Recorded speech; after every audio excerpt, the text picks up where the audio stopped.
आदरणीय दर्शकबिन नमस्कार।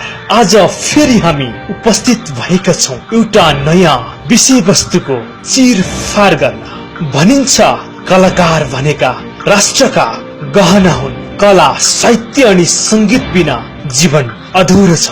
कलाकार नै देशका त्यस्ता सशक्त हतियार हुन् जसको कारणले देश चिनाउँछ, मुलुक चिनाउँछ अनि कला संस्कृति चिनाउँछ विश्व जगतमा। कलाकारिताबाट सबैलाई खबरदारी गर्न पनि सकिन्छ, तर विडम्बना अहिले सामाजिक सञ्जालमा निकै भाइरल बनेको नेपाली कलाकारहरूले गरेको घिनलाग्दो चर्ती कलाको गोप्य भिडियो सार्वजनिक भएपछि कलाकारहरूलाई नै खबरदारी गर्ने बेला आएको छ। हेर्नुस् एक रिपोर्ट। 12औं फ्रेन्डशिप धमाका कार्यक्रममा आफ्नो कलाकारिता प्रदर्शन गर्न नेपालबाट मलेसिया पुगेका नेपालका भिन्न विधाका चर्चित कलाकारहरूको नराम्रो हरकतको भिडियोले अहिले निकै बजार तताइरहेको छ।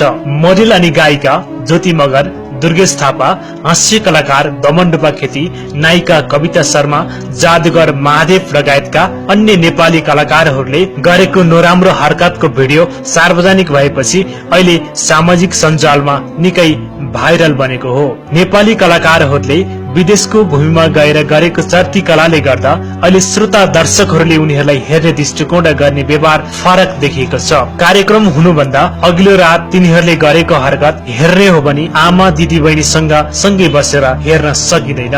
जन संवादको त कुरै नगरौं। सधैँ पर्दामा देखिने कलाकारहरूको पर्दा पछाडिको हरकत यतिसम्म हुँदो रहेछ भन्ने आरोप यही भिडियोको कारण अहिले सबै कलाकारलाई लाग्न थालेको छ। आदरणीय दर्शकबिन, आखिर नेपाली कलाकारहरूले यस्तो हरकत किन देखाए? विदेशी भूमिमा किन यतिसम्म गिरे? ज्योति मगरको लागि त यो दृश्य अनौठो र नौलो होइन। उनी यस्तै व्यवहारले गर्दा नै चर्चामा आएकी छिन्। उनको हाउभाउ नेपाली दर्शक श्रोताले पचाएर ज्योति कुन स्थानको कलाकार हो भनेर स्थानान्तरण गरिसकेका छन्। तर प्रसंग अन्य कलाकारहरूको।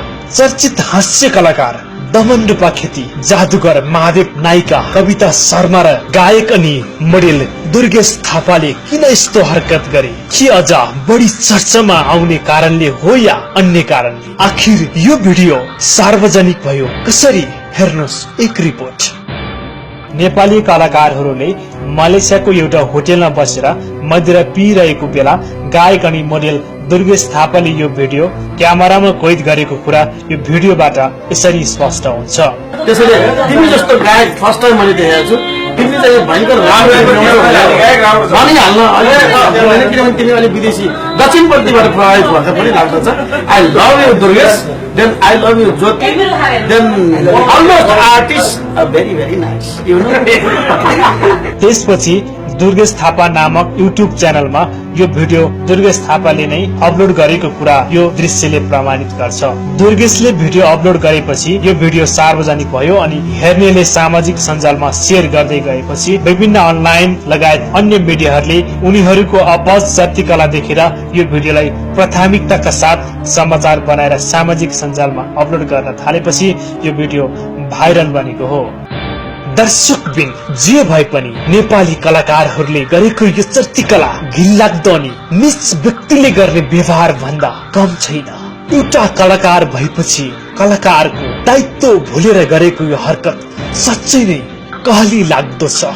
यस्तो व्यक्तिलाई भोलि सजाय होला या नहोला त्यो आफ्नो ठाउँमा छ, तर पनि सचेत अनि सम्मानित क्षेत्र यसरी बदनामी हुनाले सिङ्गो नेपाली कलाकारहरूलाई चुनौती दिएको भने पक्कै छ।